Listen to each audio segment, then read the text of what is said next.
Have you ever whispered to yourself, maybe at my age intimacy just doesn't matter anymore? Or maybe you've quietly accepted the discomfort, the dryness, or the loss of desire as simply another sign that the years are passing by. If you've had those thoughts, I want you to pause and stay with me for a moment, because the truth may surprise you. Ignoring your intimate self-care after 60 isn't only about missing closeness with a partner. It can quietly put your health at risk in ways most women never realize. I'm Dr. Lisa Perriera, a gynecologist who has spent more than 3 decades listening to supporting and guiding women through every stage of life. And if there's one thing I've learned, it's that intimacy is not just about sex. It's about circulation, hormone balance, tissue, strength, confidence, and the ability to feel at home in your own body. When women let this part of themselves go unattended, the body begins to send signals, sometimes subtle, sometimes loud, that something is missing. I'll never forget Carol, a 72-year-old woman who sat across from me with her hands folded in her lap, speaking softly about her blood pressure medication. But when I asked about her overall health, she admitted something she hadn't told anyone. She had stopped all forms of intimacy years ago because it hurt too much. She thought she was protecting herself by avoiding what felt uncomfortable. What she didn't realize was that her tissues were thinning, her circulation slowing, and her risk of infections climbing, all because she had stepped away from the very self-care her body still needed. Carol's story is far from unique. Research from the Mayo Clinic and the NIH confirms what I see in my office every day. Women who neglect intimate self-care after menopause face higher risks of urinary tract infections, pelvic floor, weakness, circulation problems, and even emotional struggles like low confidence or isolation. The body interprets the absence of care as neglect, and the consequences ripple into health far beyond the bedroom. Think of it this way. You wouldn't stop brushing your teeth just because you turned 60. Dental care isn't about vanity. It's about preventing infection, protecting your heart, and preserving your ability to eat and smile with ease. In the same way, intimate self-care isn't optional. It's not a luxury. It's part of keeping your whole body strong, resilient, and alive. Over the next few minutes, I'm going to guide you through the 3 hidden dangers that often appear when women over 60 stop caring for their intimate health. We'll talk about the science behind what happens inside your body, the small, everyday steps that can restore circulation and confidence, and the inspiring story of another woman who thought intimacy was gone forever until she discovered a different path. By the end of this video, you will know exactly why your intimate self-care matters and what you can do to protect yourself starting today. But before we dive deeper, I want you to take a moment and reflect. When was the last time you thought about your own intimate health, not for anyone else, but for yourself? Was it last month, last year, or perhaps never? I'd love for you to share in the comments, because your voice might be the encouragement another woman needs to finally start caring for herself again. So let's begin this journey together. And I promise you this, it's not about turning back the clock. It's about honoring the woman you are today, protecting the body you live in, and giving yourself the gift of vitality, confidence, and freedom for the years to come. Many women I meet believe they are protecting themselves by quietly stepping away from intimacy after 60. They assume it's safer to avoid it than to face the discomfort of dryness, the awkwardness of change, or the fear of embarrassment. But what often begins as a silent decision to simply ignore intimate self-care can unfold into health problems that are far more difficult to manage. One of the most common mistakes is thinking that intimacy no longer matters after menopause. When estrogen levels naturally decline, the tissues of the vagina and pelvic area become thinner, less elastic, and more fragile. Without stimulation or self-care, these tissues are starved of circulation and become even weaker. I remember June, a 68-year-old widow, who told me she had not been intimate in years. She came to me not because of intimacy concerns, but because of recurrent urinary tract infections. What she didn't realize was that by stepping away from her own self-care, her body had become more vulnerable. Her tissues had weakened to the point where simple activities like walking long distances or sitting for hours left her uncomfortable. She thought she was avoiding harm, but in truth, she was exposing herself to greater risk. Another mistake many women make is dismissing dryness as just an inconvenience. I often hear it's uncomfortable, but I can live with it. What's misunderstood is that dryness is not just about discomfort. It is a warning sign that circulation is reduced, that estrogen support has faded, and that tissues are fragile. Left untreated dryness can lead to microtears, painful inflammation, and even avoidance of medical exams. I recall a patient who avoided her pap smear for 3 years because of how uncomfortable she felt, only to discover she had an early condition that could have been caught sooner. Ignoring dryness is like ignoring a small crack in the foundation of your home. It may look minor, but over time it can cause serious damage. There is also the silent neglect of the pelvic floor. These muscles hold up the bladder uterus and even play a role in posture and balance. Yet many women stop exercising them after 60, believing that pelvic care no longer matters. What follows is often leakage, reduced sensation, and even difficulty with daily confidence. Mary, a 70-year-old grandmother, confessed to me that she avoided family outings because she was embarrassed by sudden leaks. She had accepted this as just aging. But when she learned how to gently activate her pelvic muscles, her life transformed. Within a few months, she could laugh with her grandchildren without fear. The mistake wasn't her body, it was the belief that nothing could be done. And perhaps the most heartbreaking mistake is silence. Too many women never bring up these struggles with their doctors. They feel it's too private, or that intimacy after 60 isn't important enough to mention. But by keeping quiet, they miss out on solutions that could prevent years of unnecessary pain. Research from the Mayo Clinic shows that women who openly discuss intimacy and self-care with their healthcare providers are far more likely to maintain healthy tissues, reduce infections, and even feel stronger emotionally. Silence in this case is not harmless. It is a quiet danger. What many don't realize is that neglecting intimate self-care doesn't only affect the pelvic area. It can have a ripple effect across the body, impacting heart health, disrupting sleep, and even influencing memory. Circulation and hormonal balance are not limited to one part of you. They are interconnected systems that shape your overall well-being. And this brings us to a turning point. In the next part, I'll show you how small, practical steps, some as simple as a glass of water, a gentle exercise, or a short conversation, can begin to restore circulation, strengthen tissues, and protect your health for the years to come. These are not overwhelming changes. They are daily habits that, when layered together, create a foundation for vitality. Before we move forward, I want to ask you something deeply personal. Which of these mistakes feels familiar to you or to someone you love? Was it the silence, the dryness, the weakened muscles, or the belief that intimacy no longer matters? Share your thoughts in the comments, because I promise you, you are not alone. And speaking up may be the first step toward healing.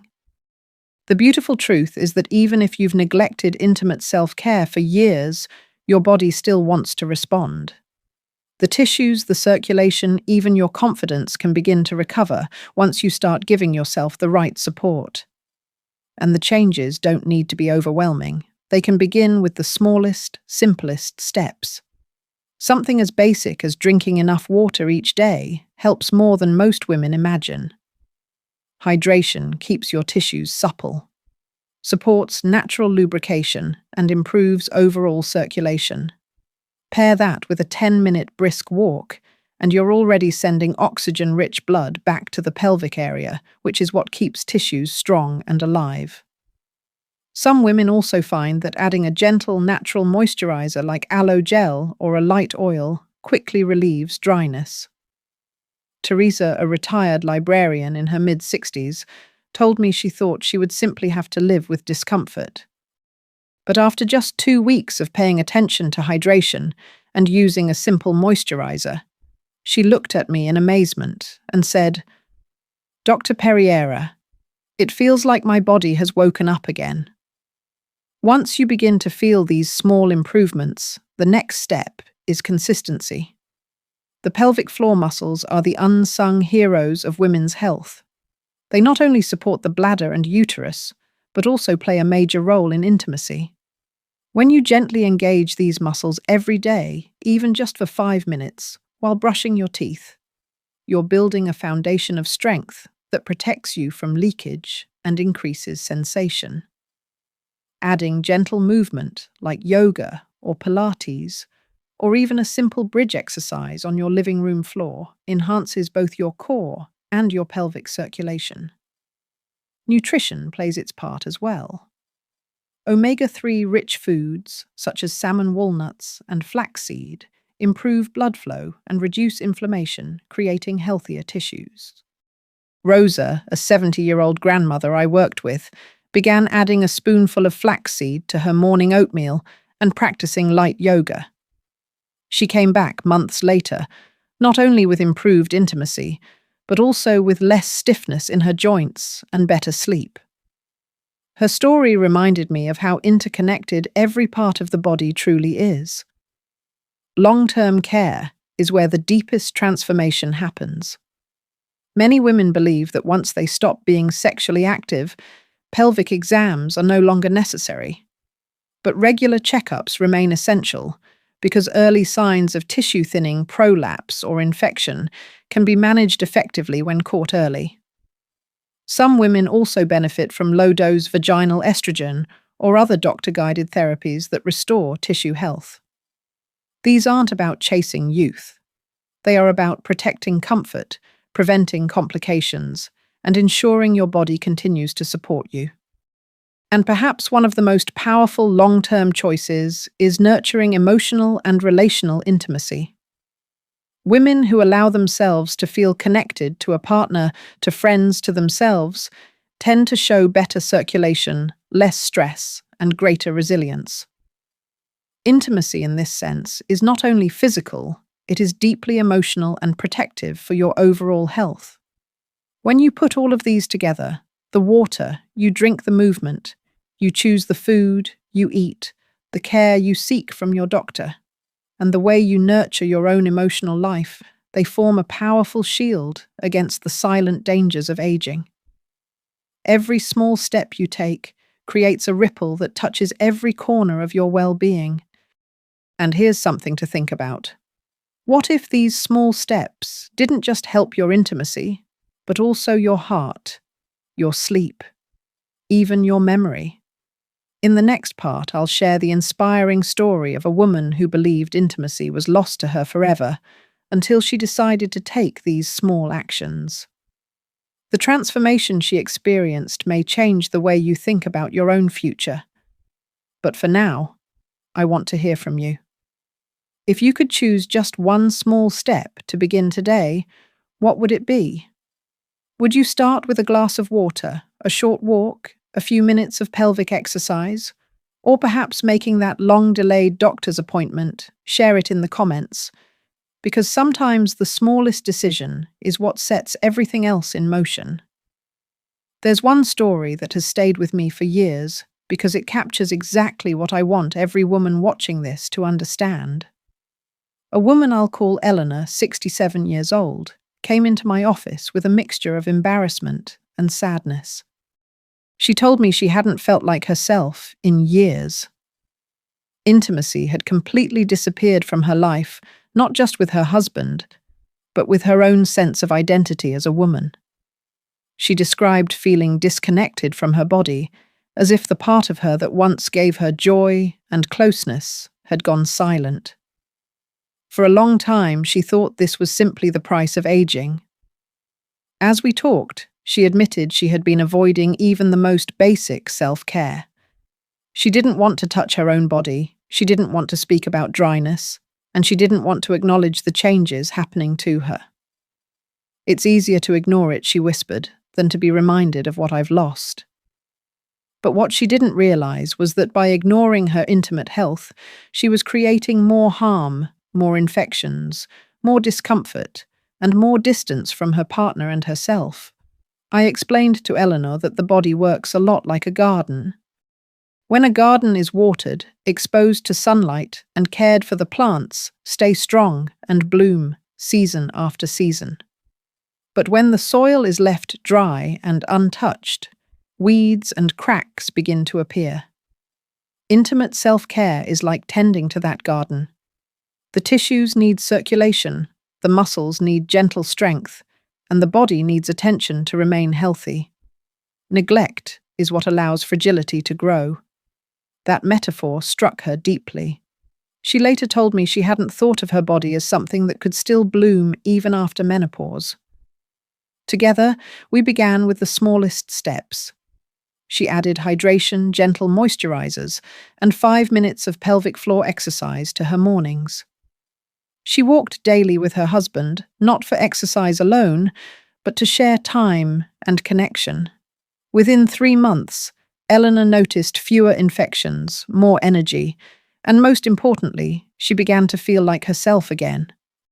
Her husband later confided that she smiled more, laughed more, and carried herself with a confidence he hadn't seen in years. The intimacy that returned was not just physical, it was emotional, a reminder that vitality doesn't have an expiration date. Her story is not rare. I've seen countless women in their 60s and 70s rediscover themselves in this way, and it always reminds me of how resilient the body truly is. Science supports it too. Studies show that women who maintain circulation, muscle strength, and even gentle forms of intimacy after menopause not only protect their pelvic health, but also experience better sleep, stronger memory, and reduced risk of heart disease. It's as if caring for this intimate part of the body unlocks benefits across the entire system. For Eleanor, the greatest change wasn't just the physical comfort she regained, it was the way she saw herself. She once said to me with tears in her eyes, "I thought intimacy was gone forever. Now I know it was only waiting for me to remember it mattered." Her transformation is a powerful reminder that self-care after 60 is not about clinging to the past. It's about creating a present where your body continues to support you, where you feel alive, connected, and worthy of attention. Just as a garden can bloom in every season with the right care, so too can a woman's body thrive at every stage of life. And here's where I want to leave you with a thought to carry into our final part. If neglecting intimate self-care can quietly take away your health and your joy, then what might be possible if you embraced it with intention, even starting today? In our last section, I'll bring everything together. The key lessons, the practical steps, and the hopeful reminder of why your body at any age deserves to be cared for. But before we move forward, I'd love to hear from you. Do you see yourself in Eleanor's story? Have you felt like your own garden has been left unattended for too long? Share your thoughts in the comments, because sometimes admitting it out loud is the first step toward healing. We've traveled a long way together in this conversation, and by now I hope you see something clearly. Ignoring intimate self-care after 60 is not harmless. It doesn't just mean less closeness with a partner or fewer moments of pleasure. It means tissues that weaken circulation, that slows infections that rise, and confidence that quietly fades away. But we've also seen the other side of the story, the hope, the resilience, and the truth that your body, even after menopause, still wants to heal and thrive if you give it the right care. Think back to what we've covered. We began by uncovering the hidden dangers of neglect, how stepping away from intimacy can silently create health risks. Then we looked at the common mistakes so many women make. Believing intimacy no longer matters, dismissing dryness as a nuisance, letting the pelvic floor weaken, and staying silent with doctors. These mistakes are not signs of failure. They are signs of how little our society has spoken to women honestly about aging and intimacy. But the silence doesn't have to continue. We then explored the practical steps that can truly change the story. It can start as simply as drinking more water, walking each day, or using a gentle moisturizer. It can grow into strengthening your pelvic floor, choosing foods that support circulation, and practicing movements that keep your body alive. And it can become a long-term commitment to regular checkups, considering safe medical support when needed, and nurturing the emotional connections that make you feel whole. Every one of these choices is within your reach. And finally, we heard Eleanor's story, a woman who believed intimacy was lost forever, only to rediscover not just her comfort, but her confidence and joy. She learned, as I hope you have too, that self-care is not about turning back the clock. It's about embracing the present, honoring the woman you are now, and protecting your future. So here's what I want you to remember. Your body has not given up on you. Even after 60, even after menopause, your tissues respond to care, your circulation improves with movement, and your confidence grows with attention. Just as you brush your teeth to protect your smile, or take a walk to protect your heart, tending to your intimate health, is a way of safeguarding the life you want to keep living. I want to challenge you with one small step today. Maybe it's filling a water bottle and actually finishing it. Maybe it's taking 10 minutes to walk around the block. Maybe it's pausing for a quiet moment of self-care that you've been avoiding for years. Or maybe it's picking up the phone and finally scheduling that long overdue appointment with your doctor. Whatever it is, choose one thing and begin. Because the moment you decide that your intimate health still matters, you're opening the door to strength, comfort, and freedom that can carry you for years to come. If this message has spoken to you, I would love for you to share your thoughts in the comments. Tell me what step you're ready to take, or what part of today's conversation touched you the most. And if you know another woman who needs to hear this, please share this video with her. Because we heal and grow stronger when we remind each other that we are not alone. And if you haven't yet, I invite you to subscribe to this channel. Every week, I share new evidence-based insights to help women over 60 protect their health, nurture their confidence, and embrace the fullness of life. You deserve nothing less. And before we close, let me remind you this video is for educational purposes only. It does not replace medical advice. Every woman's body is unique. If you are experiencing pain, significant changes, or have personal concerns, please consult with your healthcare provider. Your well-being deserves personalized care.